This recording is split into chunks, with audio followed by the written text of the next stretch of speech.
Daniel's apartment was always too quiet, the kind of quiet that pressed into your ears, making every creak of the floorboards feel alive. He had grown used to late nights of studying, empty coffee mugs stacking on the desk. But lately, something else had filled that silence: the mirrors. They seemed wrong, catching movements that didn't belong, a reflection that lingered just a breath too long after he turned away.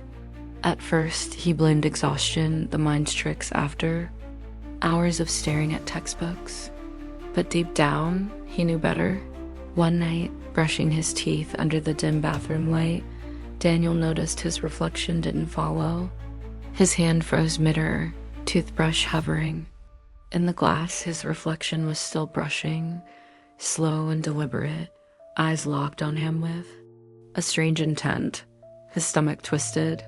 He staggered back, but the reflection continued, smirking faintly, its motions dragging out in unnatural time. Fog crept across the glass, spreading in tendrils, though the air was cold. On the surface, words appeared as if written by an invisible finger, almost ready. Panic set in. Daniel stumbled through the apartment, every mirror reflecting fragments of himself moving out of sync. In the hallway, he saw his reflection pause while he kept walking. In the living room, it tilted its head when his own remained still. Shadows crawled unnaturally along the edges of each reflective surface, as if the mirrors weren't reflecting at all, but windows to something patient, something waiting. His breaths grew shallow.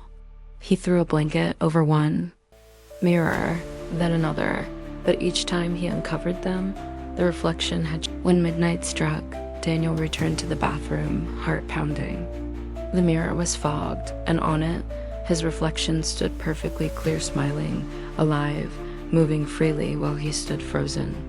The reflection lifted a hand, pressed it against the glass, and the surface rippled like water. Daniel stumbled backward, but the reflection stepped through. One leg, then another, its grin widening as it entered the room. The last thing Daniel saw was his own terrified face, still trapped inside the glass, pounding desperately as the new Daniel straightened his shirt and turned off the light.